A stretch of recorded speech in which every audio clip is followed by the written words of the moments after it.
Türkmenistan'da ayal ýyzlaryň daşky görnüşi libaslary babatynda nowatdaky çäklendirmeler girizildi. Azatlyk radiosynyň yerli çeşmeleriniň we Türkmenistandaky ýagdaýlary izlerleýän beýlik neşirleriň maglumatlaryna görä, resmiler ýurdun döwlet edarlarynda işleýän we ýokary gujaýlarynda okuyan ayal ýyzlaryň giýýän köýnekleri, özüne serenjan bermek üçin ulanýan kosmetik serişdeleri babatynda täze talaplary öňe sürüp başlapdyrlar.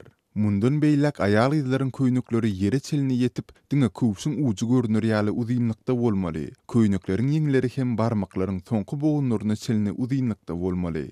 Türkmenistanyň Kronikasy neşri Daşowuzdaky Owa Hojalyk Institutunyň ayal mugallimlerinden milli köýnekleri bilen birlikde olaryň içki geýim balakly bolmagy hem talap edip başlandyklaryny habar berýär. Neşir geçen hepdeniň ahyrynda Daşowuzyň etraplarynda degişli ýurbaşçylaryň ýürüýte ýygnaklary geçirip, bu täze talaplary ilaty ýetirendiklerini aýdýar.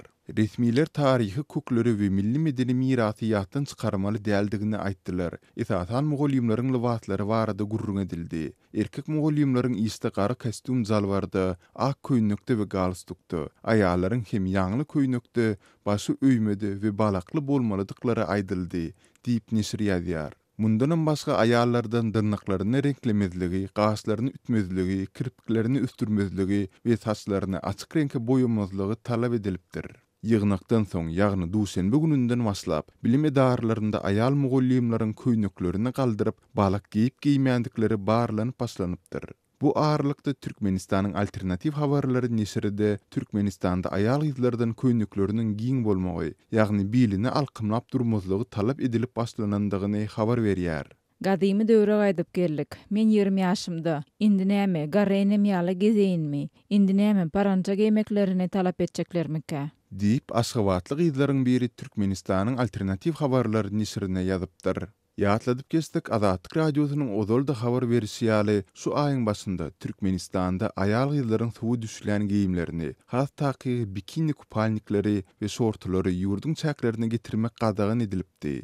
Sonda Azatlyk radiosy bilen anonim ýagdaýda gurulyşyň gümrük işgärleriniň biri gadagynçylyň türkmenleriň ahlak nukdaý nazaryndan, ýagny türkmen gyzlarynyň kupalnik giýmeli däldigi sebäpli girdilendigini aýdypdy.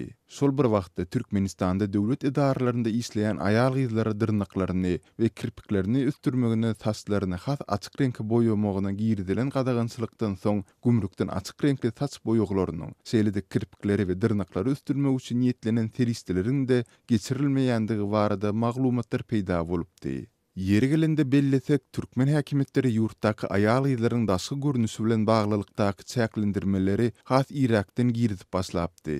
2013-nji ýyldan başlap dürli köpçüliklerin çäherlerine gatnaşan gyz taliplerden gyrmyzy renkli köýnek bilen birlikde ýaglyk takmak, ýokary gujaýlarynda durmusy çykan, hatda aýrylyşan gyz taliplerden başlaryny ýa gyňaç ýa-da öýme bilen örtmek tapşyrylypdy. Döwlet resmileri we mediasy niraýetlaryň daşky libaslary bilen baglylykda girdilen gadagynçylyklar, nide olaryň sebäpleri barada maglumat berýärler.